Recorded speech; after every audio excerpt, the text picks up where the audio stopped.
Students, अब हम discuss कर रहे हैं सॉल्यूशन के बारे में। सॉल्यूशन के कंसेप्ट्स को रिवाइज कर रहे हैं ब्रीफली। देखिए बाप, सॉल्यूशन में तीन तरह के सॉल्यूशन है, different type of solution. Different type of solution, there are 3 types of solution जो हमें डिस्कस करने हैं। वैसे 9 टाइप ऑफ सॉल्यूशन होते हैं, gas in liquid, gas in solid, gas in gas. इस तरह से अगर हम करें तो 9 टाइप के सॉल्यूशन होते हैं और उनके एग्जांपल्स दिए होते हैं। जैसे गैस इन गैस का हो गया एयर हो गया, गैस इन लिक्विड का हमारे पास हो गया एरेटेड ड्रिंक्स हो गया, गैस इन सॉलिड जो हो गया that is hydrogen gas in palladium.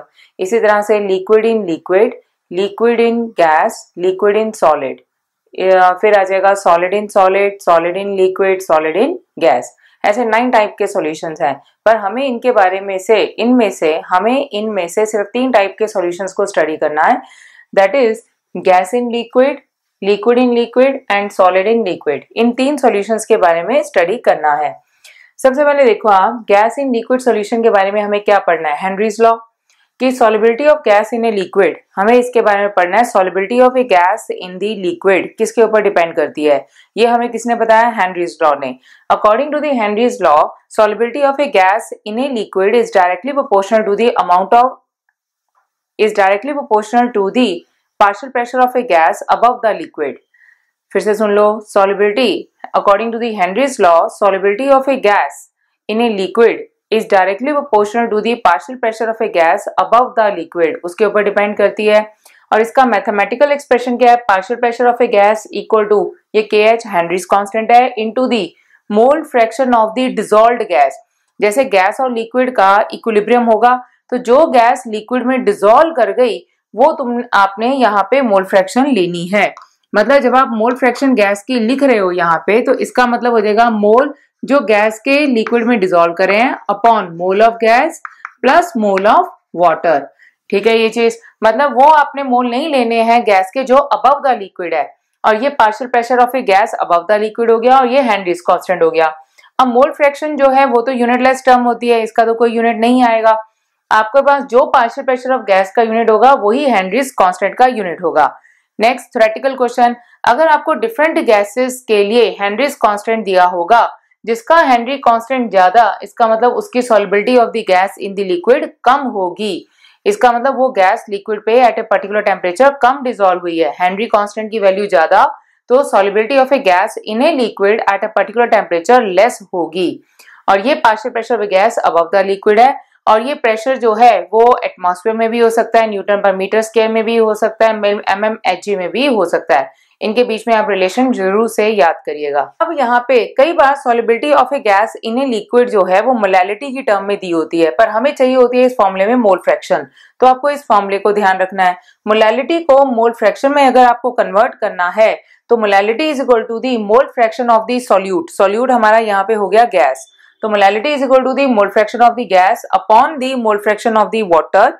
ठीक है, इनटू दी ये MA का मतलब है molar mass of the water. अब वो होता है ग्राम में, किलोग्राम में करने के लिए ऊपर 1000 से मल्टीप्लाइड है। ये डायरेक्टली आप अप्लाई कर सकते हो even in the board exam also.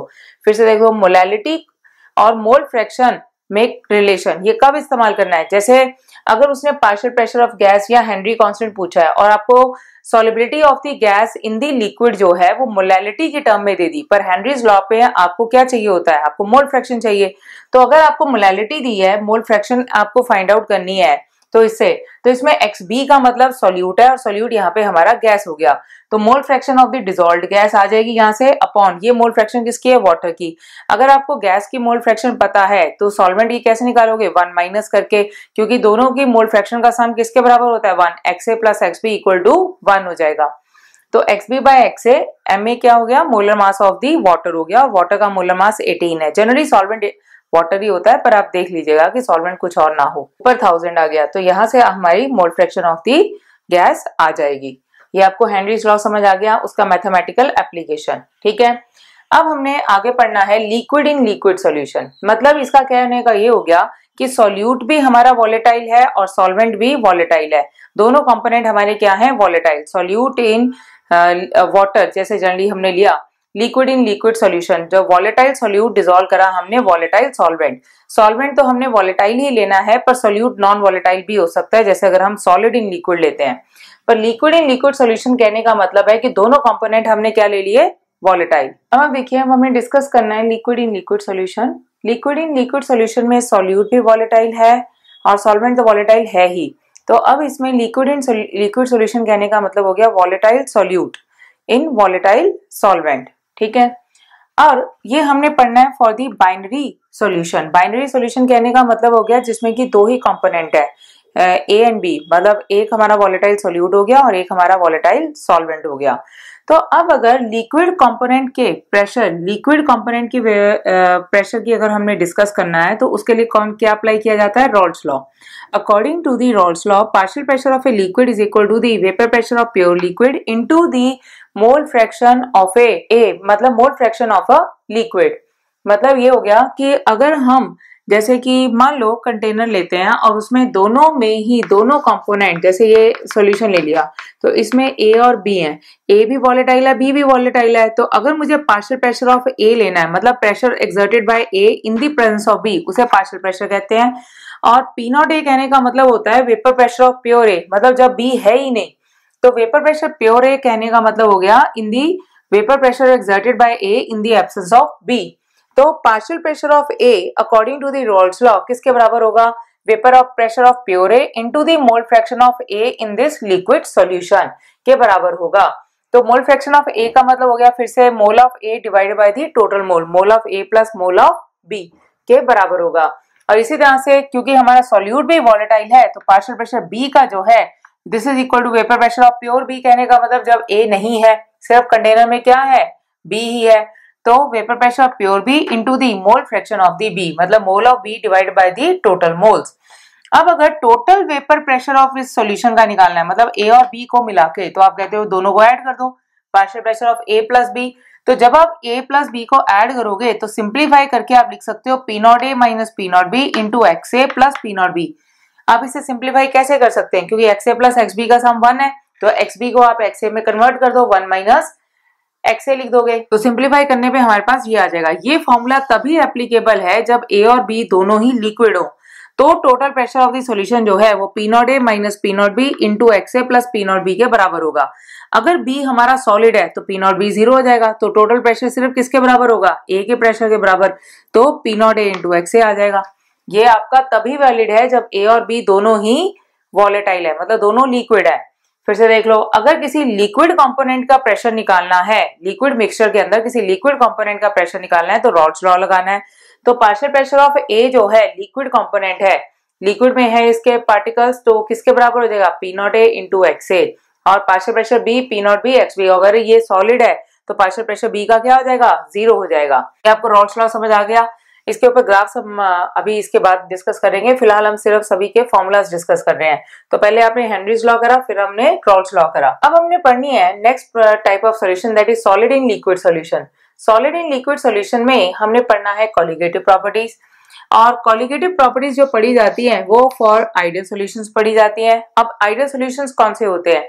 Ideal solutions वो होते हैं जिन पे डेल्टा एच मिक्सिंग 0 हो। डेल्टा एच मिक्सिंग कहने का मतलब होता है that is change in enthalpy, वो 0 होनी चाहिए। डेल्टा वी मिक्सिंग उसकी 0 होना चाहिए, और डेल्टा एस मतलब चेंज इन एंट्रोपी जो है वो ग्रेटर देन 0 होनी चाहिए। ये प्रॉपर्टी किसकी होती है? आइडियल सॉल्यूशंस की होती है। Colligative property study for the ideal solutions, और आइडियल सॉल्यूशन इन तीनों प्रॉपर्टीज को सेटिस्फाई करते हैं। Delta H mixing 0, delta we mixing 0, पर change in entropy greater than 0 होती है। और आइडियल सॉल्यूशन वो होते हैं विच आर डाइल्यूट सॉल्यूशन, जिसमें कि solute is very very less as compare to the solvent, ठीक है, उन्हें आइडियल सॉल्यूशन कहते हैं।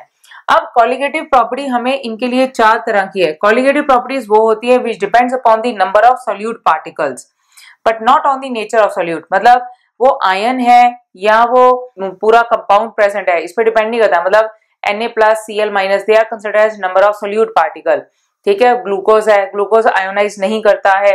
तो colligative property number of solute particles पे डिपेंडेंट होती है, सॉल्वेंट पे डिपेंडेंट नहीं होती है। जितने ज्यादा नंबर ऑफ सॉल्यूट पार्टिकल्स बढ़ाते जाओगे कॉलिगेटिव प्रॉपर्टी उस पे अफेक्ट करती है, चेंज हो जाती है। देखो अब आप 4 तरह की कॉलिगेटिव प्रॉपर्टी होती है। Number 1 relative lowering in vapour pressure. Relative lowering in vapour pressure का मतलब हो गया पी नॉट हो गया vapour pressure of pure solvent, और P हो गया vapour pressure of the solution in the presence of the non volatile solute. अगर हम नॉन वॉलेटाइल सॉल्यूट डाल देते हैं तो उस केस में जो वेपर प्रेशर होगा वो होगा तो सॉल्वेंट का ही, क्योंकि नॉन वॉलेटाइल सोल्यूट वो होता है जो वेपराइज हो ही नहीं सकता। ठीक है, तो जो भी वेपर प्रेशर सॉल्यूशन का है वो सॉल्वेंट की वजह से हो गया, तो सॉल्वेंट का वेपर प्रेशर कह दो या पूरे सोल्यूशन का वेपर प्रेशर कह दो, दोनों बातें एक ही होगी। ध्यान से देख लो यहाँ पे कि अगर मैं नॉन वॉलेटाइल सोल्यूट ले लूं तो पी नॉट भी जीरो हो जाएगा, तो जो भी टोटल प्रेशर सोल्यूशन का होगा वो किसके बराबर होगा, partial pressure of the solvent के बराबर होगा, क्योंकि बी तो जीरो हो जाएगा। तो पी नॉट ए यहाँ पे है वेपर प्रेशर प्योर सॉल्वेंट का, माइनस पी ये यहाँ पे होता है वेपर प्रेशर सॉल्यूशन का या फिर partial pressure of the solvent upon P not. इसे कहते हैं relative lowering in vapour pressure. Lowering क्यों होती है, जब हम नॉन वॉलेटाइल सोल्यूट डालते हो तो उस केस में number of solvent particle vaporise करने वाले पर यूनिट एरिया डिक्रीज कर जाते हैं। जब हम एक सॉल्यूशन बनाते हैं, सॉल्वेंट प्लस सोल्यूट मिक्स करते हैं और सोल्यूट अगर नॉन वॉलेटाइल है तो पर यूनिट एरिया के अंदर नॉन वॉलेटाइल सोल्यूट के भी पार्टिकल आ जाते हैं, तो पर यूनिट एरिया से वेपराइज होने वाले सॉल्वेंट के पार्टिकल कम हो जाते हैं, तो वेपर प्रेशर सॉल्यूशन का क्या कर जाता है, डिक्रीज कर जाता है, या हम ऐसे कहें वेपर प्रेशर सॉल्वेंट का क्या कर जाता है, डिक्रीज कर जाता है। पी नॉट माइनस पी क्या कहलाती है, lowering in vapour pressure in the presence of non volatile solute upon P not करने का मतलब हो गया ये होगी relative lowering in vapour pressure. ठीक है, which is equal to the mole fraction of solute होती है। अब मोल फ्रैक्शन को आप कैसे लिख सकते हो, mole of solute divided by mole of solute plus solvent. इसमें आई क्या है यहाँ पे, वेंट ऑफ फैक्टर, जिसको हम अभी डिस्कस करेंगे। तो आप वेंट ऑफ फैक्टर के साथ ही फॉर्मूले को याद करिए। ठीक है, तो I N B divided by I N B plus N A हो गया। तो जनरली सोल्यूट के पार्टिकल सॉल्वेंट के रिस्पेक्ट में क्या होते हैं, कम ही होते हैं, तो हम यहाँ पे लिख सकते हैं I N B by N A. इसे 99% आपके प्रॉब्लम इसी तरह से अप्रोक्सीमेशन से हो जाएंगे, सॉल्व हो जाएंगे। Next colligative property, elevation in boiling point. Elevation in boiling point का मतलब ये हुआ जब आपने नॉन वॉलेटाइल सोल्यूट सॉल्वेंट में ऐड किया तो सोल्यूशन का बॉइलिंग पॉइंट क्या कर जाता है, एलिवेट हो जाता है, बढ़ जाता है। उसकी वजह क्या है, बॉइलिंग पॉइंट होता है it is a temperature at which vapour pressure of a liquid becomes equal to the atmospheric pressure. जिस टेम्परेचर पे लिक्विड का प्रेशर जो है एटमॉस्फेरिक प्रेशर के बराबर होता है उसे बॉइलिंग पॉइंट कहते हैं। नॉन वॉलेटाइल सोल्यूट ऐड करने से वेपर प्रेशर सॉल्यूशन का क्या कर चुका है, कम हो चुका है, तो अब बट ऑब्वियस है उसके वेपर प्रेशर को एटमॉस्फेरिक प्रेशर के बराबर करने के लिए आपको हीट ज्यादा करना पड़ेगा, तो बॉइलिंग पॉइंट सॉल्यूशन का जो है वो सॉल्वेंट के रिस्पेक्ट में बढ़ जाता है, क्योंकि वेपर प्रेशर घट गया तो बॉइलिंग पॉइंट बढ़ गया।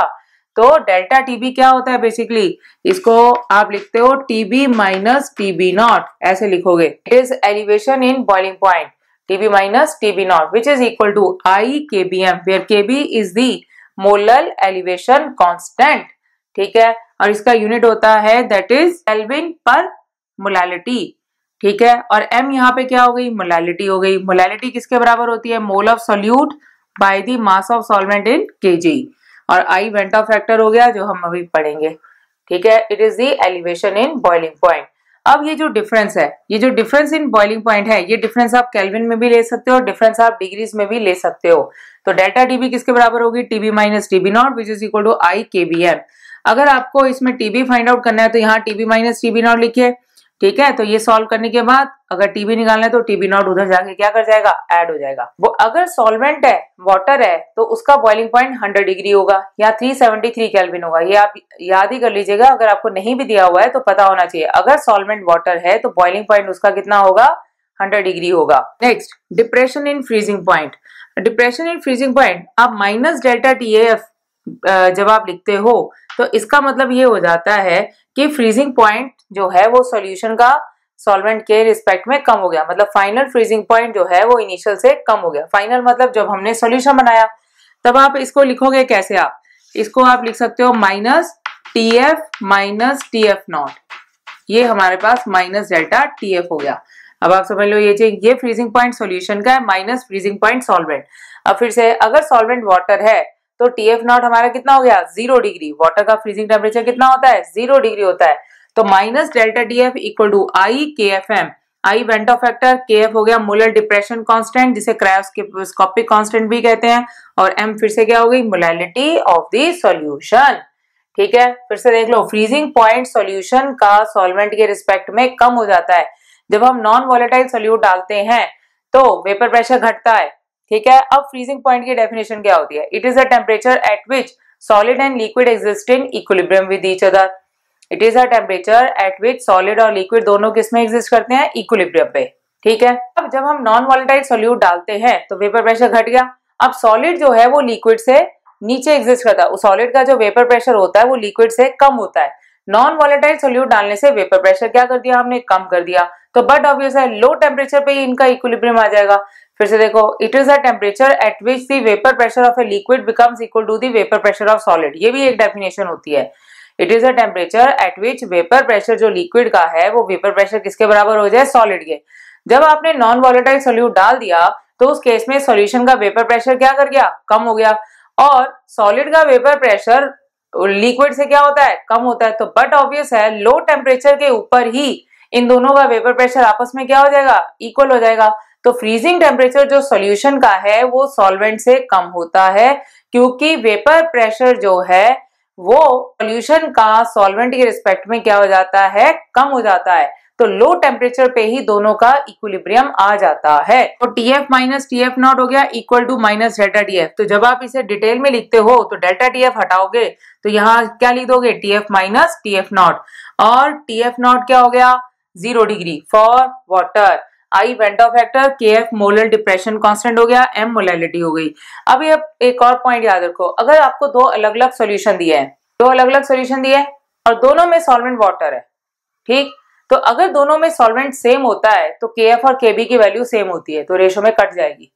ये मत सोच लेना कि उसके लिए अलग है। अगर दो अलग अलग सॉल्यूशन है, दोनों में सोल्यूट अलग है, तो I अलग हो सकता है पर KF या KB रिमेन सेम। KF और KB सॉल्वेंट पे डिपेंड होते हैं। Relative property, osmotic pressure, osmotic pressure किसके बराबर है, pi is equal to ICRT।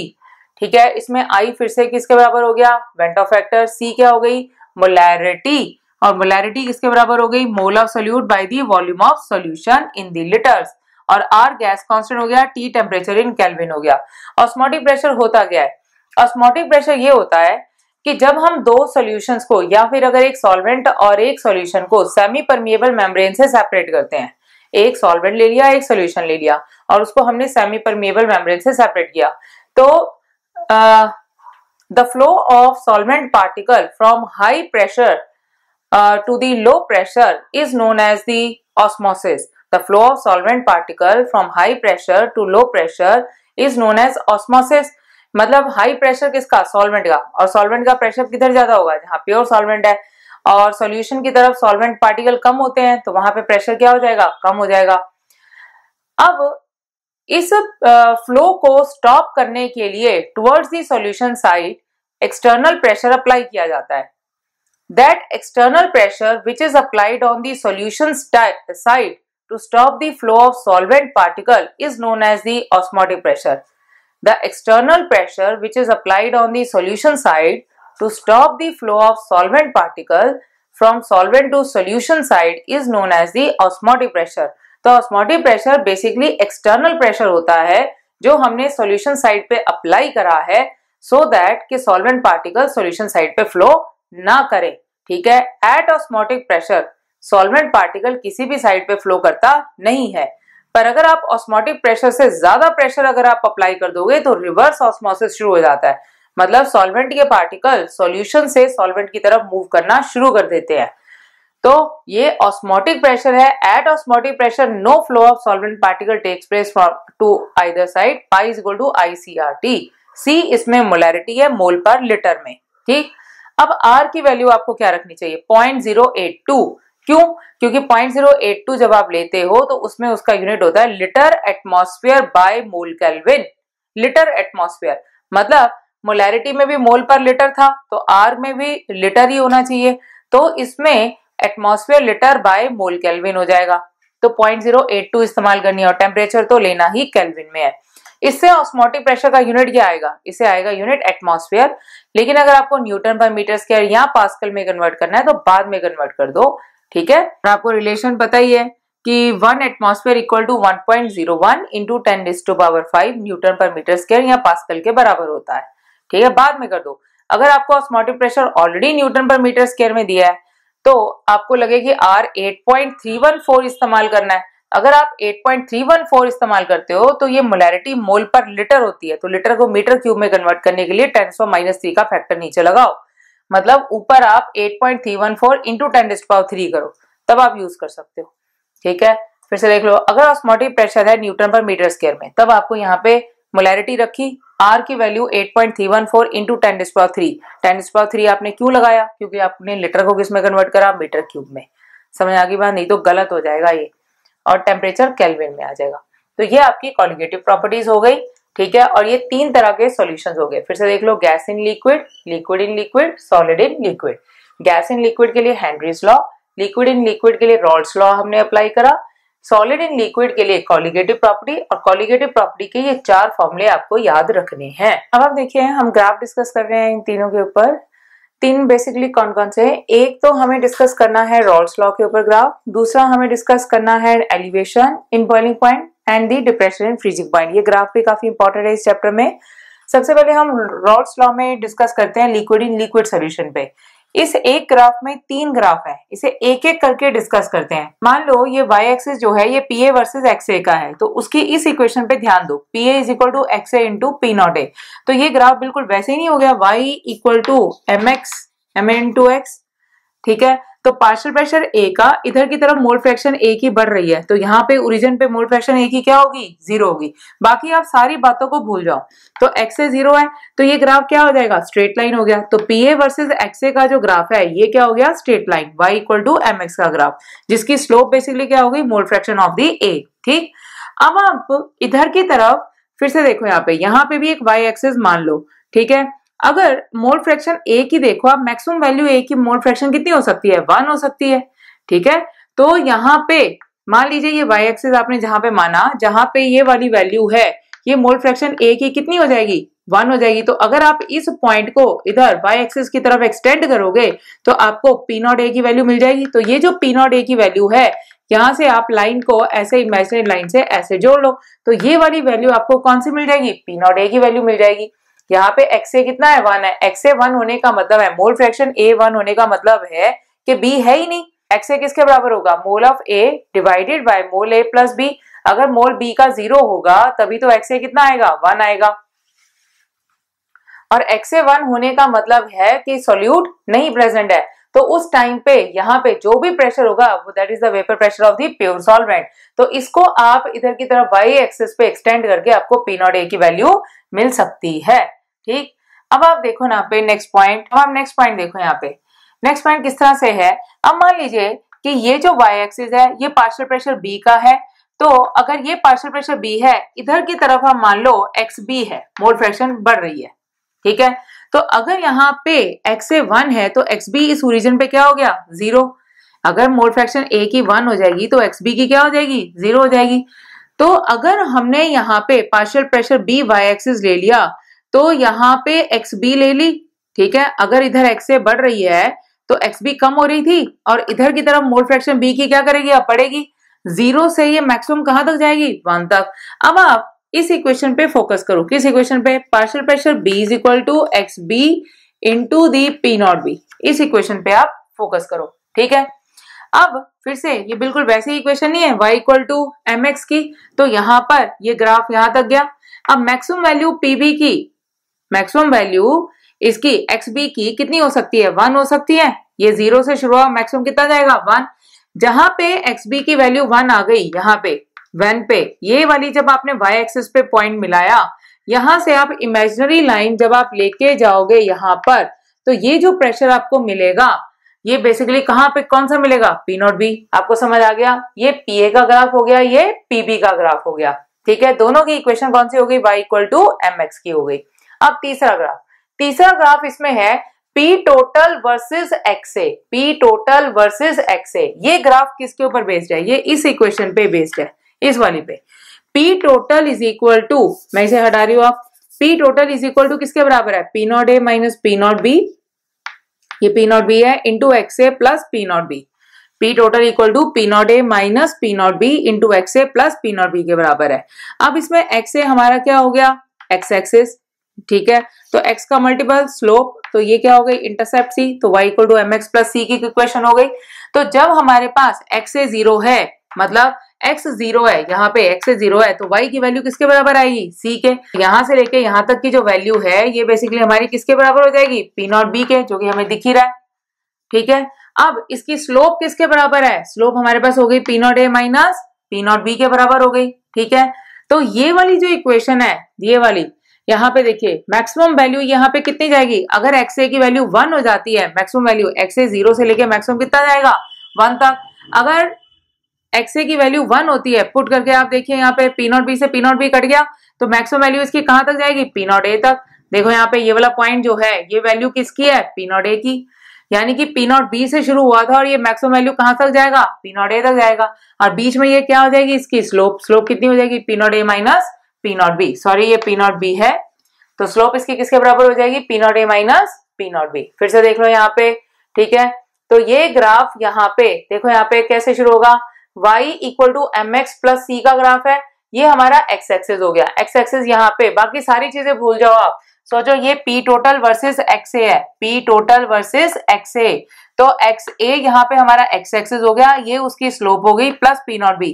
Graph शुरू कहां से होगा, जब आप x को 0 मानते हो, जब आप x मोल फ्रैक्शन a को 0 रखोगे तो टोटल प्रेशर 0 नहीं है, टोटल प्रेशर किसके बराबर है, p नॉट b के, तो ये ग्राफ 0 से नहीं शुरू होगा, p नॉट b के ऊपर की वैल्यू p नॉट b से ऊपर से शुरू होगा, यहां से शुरू होगा c से। ठीक है ये चीज, और ये कहां तक मैक्सिमम जाएगा, मोल फ्रैक्शन a की वैल्यू 1 तक। जब मोल फ्रैक्शन a की वैल्यू आप 1 रखते हो तो टोटल प्रेशर किसके बराबर आ जाएगा, p नॉट a तक के बराबर आ जाएगा।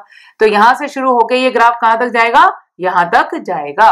तो ये वाली लाइन, यानी कि जब आपने इन दोनों पॉइंट्स को आपस में मिलाया तो ये ग्राफ किसका आ गया, टोटल प्रेशर का आ जाएगा। ठीक है, तो अब आपको अगर एग्जाम में आता है तो आपको क्या क्या चीजें लिखनी है, मैं आपको बता रही हूँ। आपको लिखना है PA वर्सेस XA का ग्राफ पहला, ठीक, दूसरा PB वर्सेस XB का ग्राफ, तीसरा P टोटल वर्सेस XA का ग्राफ। XA आपका पहले से है, यहाँ पे ओरिजिन पे XA 0 है तो XB 1 है, यहाँ पे XA 1 है तो XB 0 है। आपको समझ आ गई ये चीज। ये वाला ग्राफ PA का है, ये PB का है और ये ग्राफ P टोटल का है। 3 ग्राफ एक ग्राफ के अंदर आपको प्लॉट करने होते हैं in the Raoult's law for volatile solute in the solvent, volatile solvent. अब अगला ग्राफ हम डिस्कस कर रहे हैं बॉइलिंग पॉइंट का, vapour pressure versus boiling point. ठीक है, it is the temperature at which the vapour pressure of a liquid become equal to the atmospheric pressure. पहले तो आपने एटमॉस्फेरिक प्रेशर मान लिया 180 है, ये वाली लाइन आपने खींच दी। ठीक है, इस एटमॉस्फेरिक प्रेशर से ऊपर जाओगे तो यहाँ पे देखो, यहाँ पे जब हम एटमॉस्फेरिक प्रेशर के ऊपर लेके जाते हैं तो ये किस में एग्जिस्ट करता है, लिक्विड, वेपर में, और उसके नीचे किस स्टेट में रहता है, लिक्विड में। एट बॉइलिंग पॉइंट लिक्विड और वेपर का क्या होता है, इक्विलिब्रियम। यहाँ पे ये वेपर स्टेट में है और उससे नीचे जो होता है मेनली वो किस में होगा, लिक्विड। जैसे वाटर है, वाटर 100 डिग्री से जितना ऊपर लेके जाओगे तो वो वेपर स्टेट में एग्जिस्ट करेगा। 100 के ऊपर लिक्विड और वेपर का इक्विलिब्रियम है, बिलो 100 डिग्री आप देखोगे तो कौन सी स्टेट डोमिनेट करती है, liquid. At boiling point vapour pressure of a liquid becomes equal to the atmospheric pressure and liquid और वेपर आपस में इक्विलिब्रियम में होते हैं। जब हम किसी लिक्विड में नॉन वॉलेटाइल सोल्यूट डालते हैं तो उसका वेपर प्रेशर जो है वो सॉल्वेंट के रिस्पेक्ट में क्या कर जाता है, कम हो जाता है। तो जब हमने ये वाला ग्राफ जो है हमारा सॉल्वेंट का हो गया, ये लिक्विड, ये वेपर, और ये इस पॉइंट पे लिक्विड और वेपर का इक्विलिब्रियम हो गया, तो इसे हम क्या कहेंगे, boiling point of the solvent. जब हमने लिक्विड में नॉन वॉलेटाइल सोल्यूट डाला, लिक्विड में नॉन वॉलेटाइल सोल्यूट डाला तो ये सॉल्यूशन बन गया, तो इस सॉल्यूशन का जो वेपर प्रेशर होगा वो सॉल्वेंट से क्या होगा, कम होगा। देखो यहाँ पे ये प्योर सॉल्वेंट है, उसका वेपर प्रेशर है, और प्योर सॉल्वेंट का वेपर प्रेशर सॉल्यूशन से क्या होगा, ज्यादा होगा। तो ये वाला ग्राफ किसका है, सॉल्यूशन का, जिसका वेपर प्रेशर सॉल्वेंट के रिस्पेक्ट में कम है। अब अगर इसका वेपर प्रेशर कम है तो आपको इसे हीट ज्यादा करना पड़ेगा so that its vapour pressure becomes equal to the atmospheric pressure. तो जितना आपको इसको हीट ज्यादा करना पड़ा, ठीक है, यानी कि उसे आप क्या कहोगे, एलिवेशन इन बॉइलिंग पॉइंट। तो सॉल्यूशन का बॉइलिंग पॉइंट सॉल्वेंट से क्या कर गया, बढ़ गया, क्योंकि सॉल्यूशन का वेपर प्रेशर सॉल्वेंट से कम हो गया था, तो उसे हीट ज्यादा करना पड़ा so that its vapour pressure becomes equal to the atmospheric pressure. समझ आ गई अब आपको ग्राफ बात ये, ठीक है। तो ये जो डिफरेंस है सॉल्यूशन के बॉइलिंग पॉइंट और सॉल्वेंट के बीच में, उसे हम क्या कहते हैं, डेल्टा टीबी। नीचे वाला ग्राफ सॉल्यूशन का है, सॉल्यूशन का वेपर प्रेशर सॉल्वेंट से कम है तो बॉइलिंग पॉइंट उसका ज्यादा हो गया क्योंकि उसे हीट ज्यादा करना पड़ा क्योंकि एटमॉस्फेरिक प्रेशर तो फिक्स है। ठीक है ये चीज। अगला ग्राफ देखिए, अगला ग्राफ है vapour pressure versus freezing point. तो फ्रीजिंग पॉइंट वो पॉइंट होता है जिसपे सॉलिड और लिक्विड का वेपर प्रेशर सेम होता है, या हम ये कहें it is a temperature at which the solid and liquid exist at equilibrium with each other, या it is a temperature at which the vapour pressure of a solid becomes equal to the vapour pressure of the solvent. दोनों का vapour pressure आपस में equal हो जाता है, solid और liquid का। ठीक है, और सॉलिड का वेपर प्रेशर डेफिनेटली लिक्विड से तो नीचे ही होगा। ठीक है, और ये बात एक चीज याद रखो, फ्रीजिंग में जब भी फ्रीजिंग होती है तो लिक्विड और ये सॉलिड का इक्विलिब्रियम होता है। ठीक, अगर हमने इसके अंदर सॉल्यूट डाला जो कि नॉन वॉलेटाइल है पर सॉलिड स्टेट में प्योर सॉलिड ही एग्जिस्ट करता है, जैसे मान लो ये वाटर है और साथ में शुगर है, तो वाटर और शुगर लिक्विड साइड में एग्जिस्ट करेगी, राइट साइड में सॉलिड ही एग्जिस्ट करेगा, दैट इज आइस। ठीक है, वो एग्जिस्ट करती है। तो जब हमने नॉन वॉलेटाइल सोल्यूट डाला तो सॉल्यूशन का वेपर प्रेशर प्योर सॉल्वेंट के रिस्पेक्ट में क्या कर गया, कम हो गया। ये सॉल्वेंट का वेपर प्रेशर है जो कि ज्यादा है, सॉल्यूशन का वेपर प्रेशर कम हो गया। तो बट ऑब्वियस है लो टेम्परेचर के ऊपर इनका इक्विलिब्रियम आ जाएगा क्योंकि सॉलिड का भी वेपर प्रेशर लिक्विड से कम ही होता है। तो जब आपने सॉल्यूशन का वेपर प्रेशर भी हमने कम कर दिया by adding non volatile solute, तो लो टेम्परेचर के ऊपर ही इन दोनों के वेपर प्रेशर आपस में क्या हो जाएंगे, इक्वल हो जाएंगे। ग्राफ ही देख लो ये चीज, सॉल्यूशन का वेपर प्रेशर घटा तो अगर आप इस लाइन को मिलाओगे, सॉलिड पहले ही सॉल्वेंट से कम वेपर प्रेशर होता है, तो जिस टेम्परेचर पे इन दोनों के वेपर प्रेशर आपस में मिल गए उसे हम क्या कहते हैं, फ्रीजिंग टेम्परेचर। तो फ्रीजिंग टेम्परेचर सॉल्यूशन का सॉल्वेंट से कम हो गया क्योंकि सॉल्यूशन का वेपर प्रेशर प्योर सॉल्वेंट से कम हो जाता है by adding non volatile solute. तो जितना फ्रीजिंग टेम्परेचर प्योर सॉल्वेंट से कम हुआ उसे आप क्या कहते हो, depression, minus delta TF, depression in freezing point, जिसे आप लिखोगे कैसे, माइनस टीएफ नॉट। समझ आ गई बात ये चीज। और कॉलिगेटिव प्रॉपर्टी में हम पढ़ ही चुके हैं, minus delta T F equal to I K F M के बराबर होता है। अब हम डिस्कस कर रहे हैं वेट ऑफ फैक्टर आई के बारे में। इसका मतलब है कि एक मोल सोल्यूट जो है उससे कितने number of solute particles form हो रहे हैं। Number of solute particles formed from the 1 mole of A solute. अगर हमने 1 मोल NaCl का ऐड करा तो 1 मोल NaCl से जितने number of solute particle form होते हैं उसे वेट ऑफ फैक्टर आई कहते हैं। तो 1 मोल NaCl से कितने मोल आयंस के आते हैं, 2 आते हैं, एक Na+ और एक Cl-। तो वेट ऑफ फैक्टर आई कितना हो गया, 2 हो गया। ठीक है, और वहीं पर अगर हमने let's suppose benzoic acid add करते हैं इन बेंजीन सॉल्वेंट, तो उस केस में वो जनरली डाइमराइज कर जाता है, मतलब उसके 2 पार्टिकल मिलके एक सिंगल पार्टिकल में कन्वर्ट कर जाते हैं, एसोसिएट हो जाते हैं, कम हो गए। मतलब आपने डाले तो 2 मोल हैं पर वो चेंज किस में कर गए, 1 मोल में। तो 2 मोल से 1 मोल बना, तो 1 मोल सोल्यूट कितने में चेंज कर गया, हाफ में। Number of moles of solute particles formed from the 1 mole of a solute is known as the Van't Hoff factor I। अब इसके क्यों 2 फैक्टर हो सकते हैं, या तो सोल्यूट एसोसिएट करेगा या डिसोसिएट, और सोल्यूट के एसोसिएट या डिसोसिएट करने से कॉलिगेटिव प्रॉपर्टी चेंज कर जाएगी क्योंकि कॉलिगेटिव प्रॉपर्टी तो depend he number of solute particles पे करती है। इसलिए हमारे लिए वेंट ऑफ फैक्टर आई समझना बहुत जरूरी है। ठीक है, अब इसमें 2 केसेस हैं, एसोसिएशन एंड डिसोसिएशन। अब डिसोसिएट के भी 2 केस हो सकते हैं, या तो सोल्यूट पूरी तरह से डिसोसिएट कर गया मतलब आयंस में चेंज कर जाए, या फिर वो पार्शियली डिसोसिएट करता है, मतलब जितना आपने सोल्यूट डाला उसका 20% 10% डिसोसिएट करा, मतलब वो सोल्यूट अनडिसोसिएटेड भी प्रेजेंट है और इन दी फॉर्म ऑफ आयंस भी प्रेजेंट है। ठीक है, अब पहला केस, अगर हम डिसोसिएट करते हैं तो एक बात तो याद रखो, जब भी आप डिसोसिएट करोगे तो वेंट ऑफ फैक्टर आई की वैल्यू ग्रेटर देन 1 आएगी। जब भी सोल्यूट एसोसिएट करते हैं तो आई लेस देन 1 आता है, और अगर सोल्यूट ना तो डिसोसिएट करे ना एसोसिएट करे उस केस में आइडियली आई कितना रहना चाहिए, 1 रहना चाहिए। ठीक है, और आइडियली आई इक्वल टू 1 किसके लिए रहता है, ग्लूकोज, सुक्रोज, यूरिया। याद कर लो, ग्लूकोज, सुक्रोज, यूरिया के लिए आई कितना रहता है, 1 रहता है। अब हम बात करते हैं NaCl की। अब अगर सोल्यूट कंप्लीटली डिसोसिएट करता है तो उस केस में I की वैल्यू N के बराबर होती है। अब इसमें N क्या होता है? N होता है कि 1 मोल सोल्यूट से बैलेंस रिएक्शन में जितने number of moles of ions बनते हैं।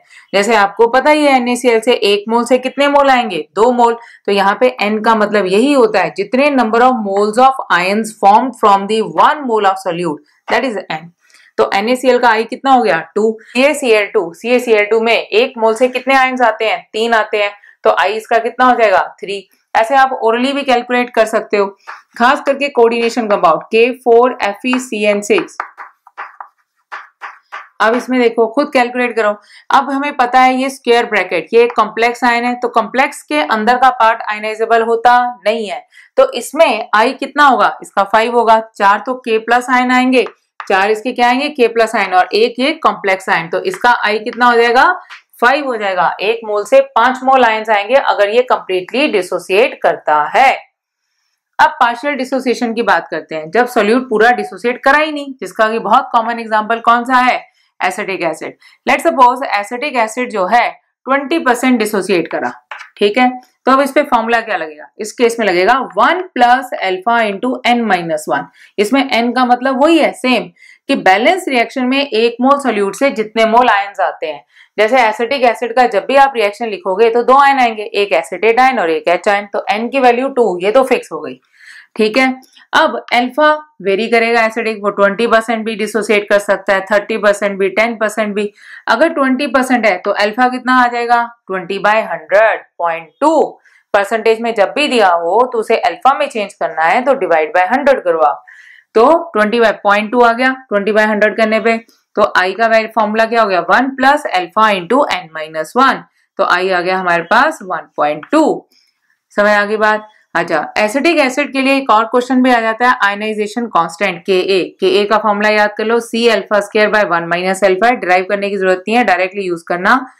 और 1 माइनस अल्फा को आपने अप्रोक्सीमेटली 1 इसलिए ले लेना है अगर अल्फा की वैल्यू 0.1 से छोटी है, मतलब 10% से भी कम डिसोसिएशन हुई है अगर परसेंटेज में दिया हुआ हो, ठीक है। अगर आपको I पता है, अल्फा निकालना है, तो I-1 डिवाइडेड बाय N-1 कर देना। I-1 बाय N-1, ये भी किसके बराबर हो जाएगा? अल्फा। ऐसे भी आप सॉल्व कर सकते हो आप, ठीक है।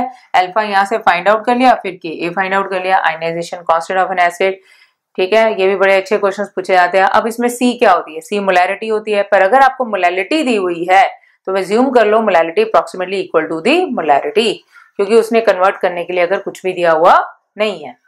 अब अगला केस एसोसिएट।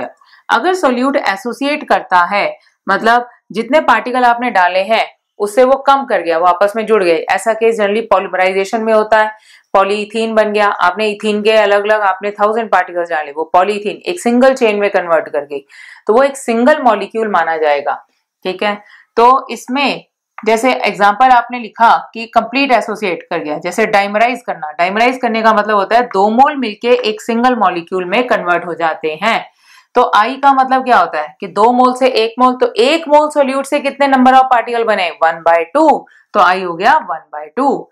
अब अगर पार्शियली एसोसिएट करता है तो फिर से अल्फा वाला कंसेप्ट आ जाएगा, 1 प्लस अल्फा, पर अब यहाँ पे n नहीं आएगा, 1/n-1 आएगा। अब इसमें n की वैल्यू क्या रखोगे? अगर डाइमराइज रखा है करा है तो n2 रख देना, ट्राइमराइज करा है तो 3 कर देना। दो ही केस आते हैं जनरली, डाइमराइज या ट्राइमराइज आता है।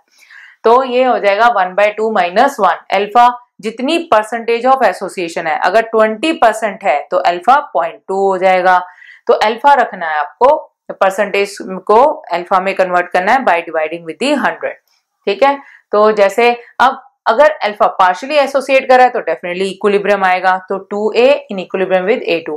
मैंने आपको इसका एग्जांपल भी बताया, जैसे बेंजोइक एसिड एसोसिएट करता है पार्शियली। अब आपको समझ आ गया है। तो अगर आपको ये लेक्चर्स अच्छे लग रहे हैं, हेल्पफुल लग रहे हैं, then subscribe our channel and refer to other people also. Thank you. Now we are going to discuss the NCERT back exercise problem number 20 of solution. In this problem, a 5% solution by mass of cane sugar in water has freezing point of 271 Kelvin. These two things are important. Calculate the freezing point of 5% glucose in water if freezing point of pure water is 273.15 Kelvin. So what is given to us? It is given that percentage by mass of cane sugar is 5% and the freezing point of solution is 271 Kelvin. To find out the freezing point of 5% glucose in water. This is our aim. So what is the concept we are going to use? Our concept is depression in freezing point, that is minus delta TF is equal to the I KFM. Here I is the Vent-Off factor, KF is the molar depression constant and M is the molality of the solution. We are applying for the cane sugar solution. We have given that cane sugar is a 5% solution. 5% solution means that 5 gram of sugar is present in the 100 gram of solution. Mass of solvent would be 95 gram. So by placing the value in this formula, Vent-Off factor I for the sugar is 1. Kf is the molar depression constant. Its value is not given, so we are taking it as a Kf. Nb is the mole of the solute, that is sugar. It is 5 by 342. 5 gram of sugar is present in the 95 gram of the solvent. And the molecular formula for sugar is C12H22O11. Molar mass, it will come out to be 342. So 5 by 342 and mass of the solvent is 95 gram. So in terms of kilogram, it is 95 into 10 is for minus 3 kg. By solving, it will come out to be minus 2.15. Already negative sign is there, so it would be equal to plus 2.15.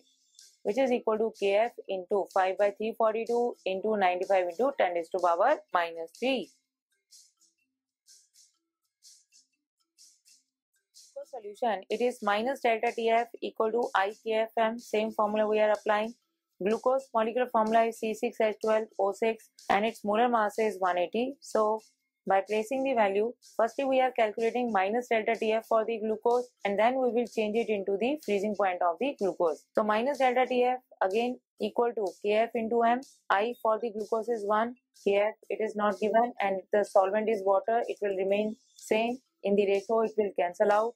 Nb is the mole of the solute. It is 5 by 180. Again, we have given that it is 5% by mass solution. Here, 5% glucose solution and sugar solution was also 5%. Means 5 gram of glucose is present in the 100 gram.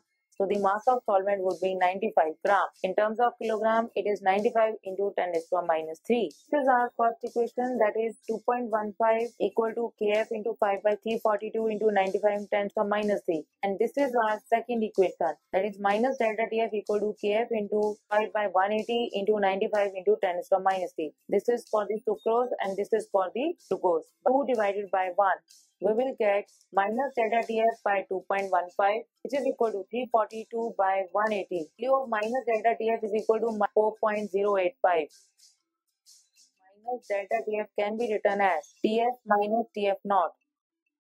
It is the freezing point of solution minus the freezing point of the solvent. Minus TF naught is given to us is 273.15 equal to 4.085. So the freezing point of solution will come out to be 269.065 Kelvin. It is obvious that freezing point of solution should be less than the freezing point of the solvent. And the solvent freezing point is 273.15 and the freezing point of the glucose solution is 269.05 Kelvin.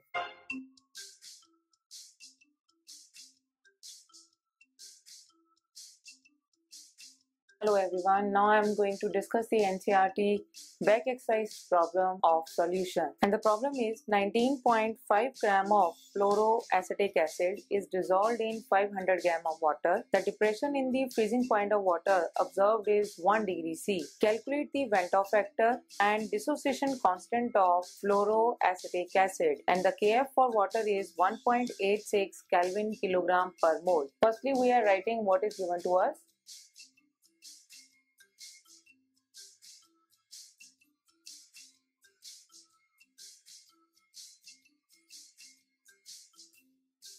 Mass of solute, that is monofluoroacetic acid, is 19.5 gram.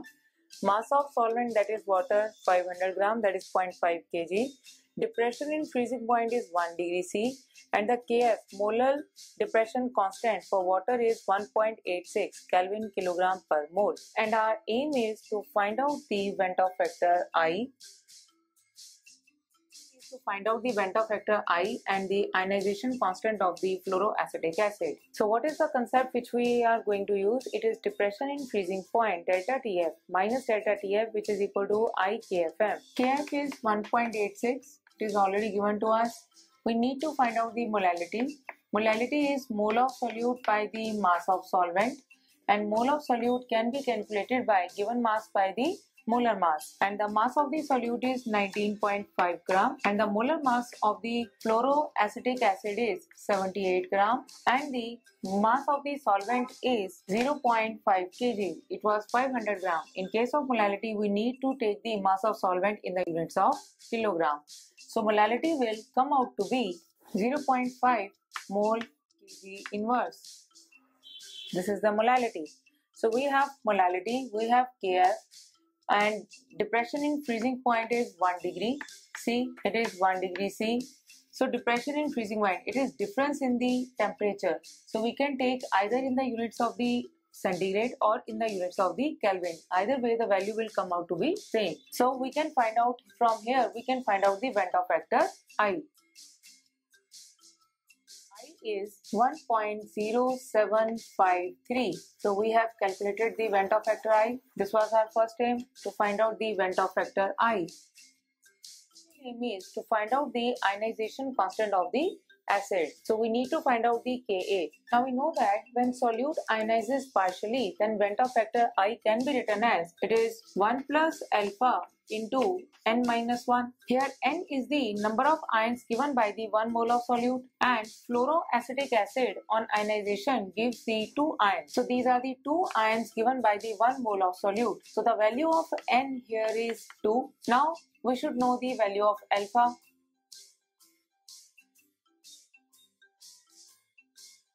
Aim is to find out the ionization constant of the acid, that is Ka, and we know that for weak monobasic acid, the relation between alpha and Ka is A equal to C alpha square by 1 minus alpha. Here C approximately equal to molality. We are taking molality approximately equal to the molality. So ionization constant of acid is equal to C is 0.5. Is 0.0753 whole square upon 1 minus 0.0753. So it will come out to be 3.07 into 10 raised to power minus 3. But if we have taken this relation, alpha equal to root Ka by C, placing the value of alpha and C, the Ka is C alpha square. So value of Ka is 2.8 into 10 raised to power minus 3, and the accurate value is 3.07 into 10 raised to power minus 3.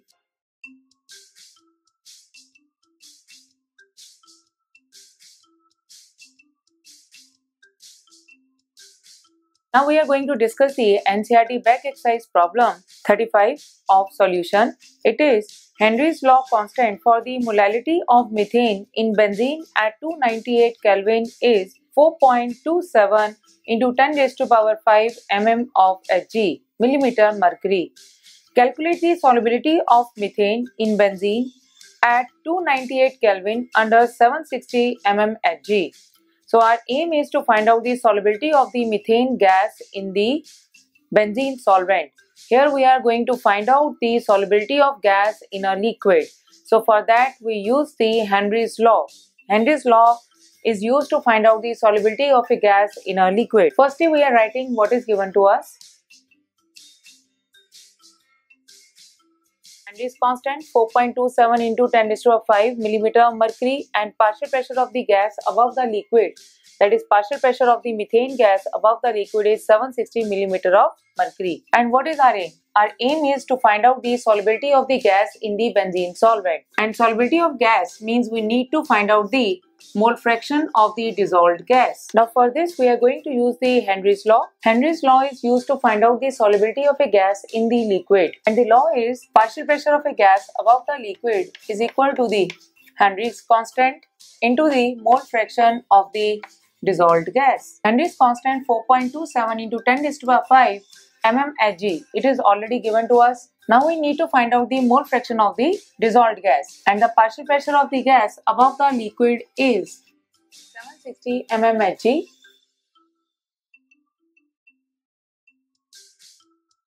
Dissolved gas is 1.78 into 10 raised to power minus 3.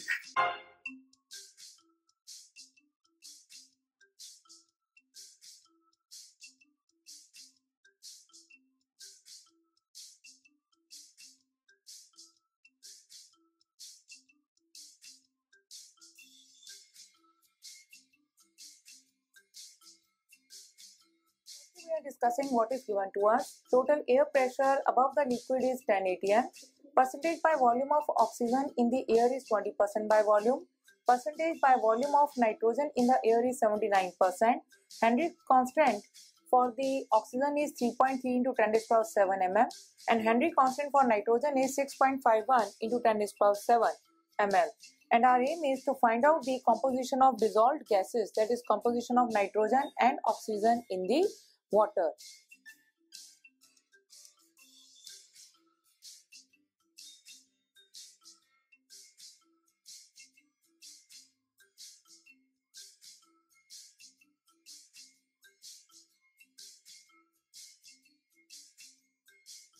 Now by using the Henry's law, we can find out the mole fraction of dissolved gases in the liquid.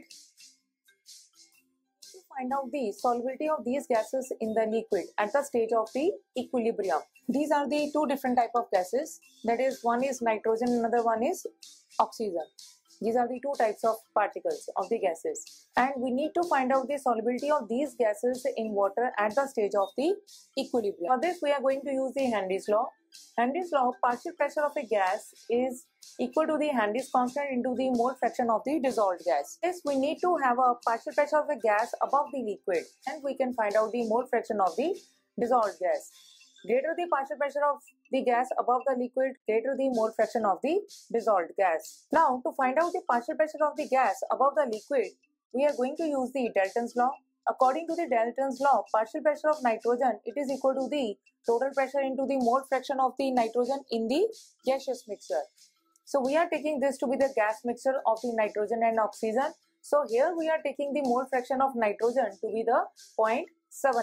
We can see that the percentage of nitrogen in the atmosphere is more. So partial pressure of nitrogen above the liquid is 7.9 atm. Similarly, we are going to find out for the oxygen. For oxygen, the partial pressure of oxygen will come out to be total pressure into the mole fraction of the oxygen above the liquid, and it will come out to be 2 atm. Now we have the partial pressure of both the gases above the liquid.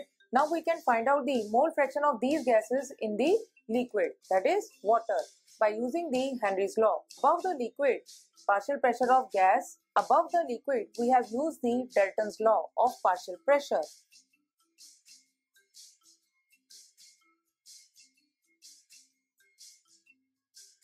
The nitrogen. Now we want to find out the mole fraction of the dissolved nitrogen. So 7.9 is the partial pressure of the nitrogen above the liquid, and this is the Henry's constant for the nitrogen. It was in the units of mmHg. To change it into the atmosphere, we have used this relation.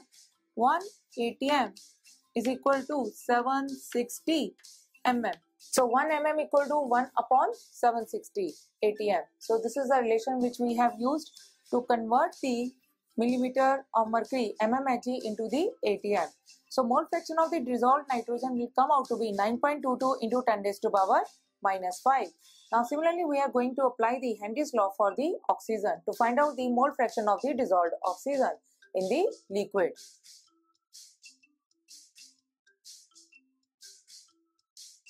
For O2, the partial pressure of oxygen gas above the liquid is 2 atm, and the Henry's constant for the O2 is 3.3 into 10 raised to power 7 mm. In the units of atm, by dividing by 760, it is the Henry's constant for the O2.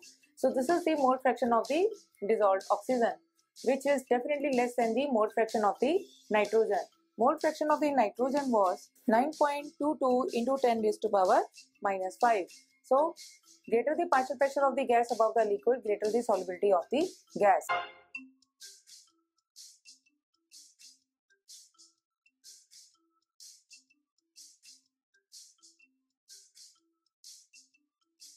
Now we are going to discuss the NCERT back exercise problem number 41 of solutions. Problem is determine the osmotic pressure of a solution prepared by dissolving 25 mg of K2SO4 in 2 liters of water at 25 degrees C, assuming that it is completely dissociated. So we need to find out the osmotic pressure of the potassium sulfate, and amount of potassium sulfate is given and volume of water is also given.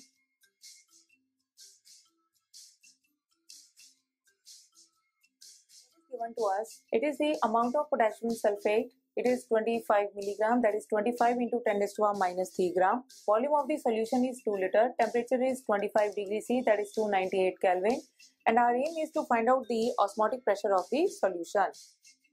Pressure is pi is equal to ICRT, where I is Ventov factor, C is the molarity, which can be written as mole by volume into R into T. Now we need to find out the osmotic pressure. For this, firstly we will calculate the Ventov factor I for the potassium sulfate. K2SO4 is fully dissociated. 1 mole of K2SO4 will change into the 2 moles of K plus ion and 1 mole of sulfate ion.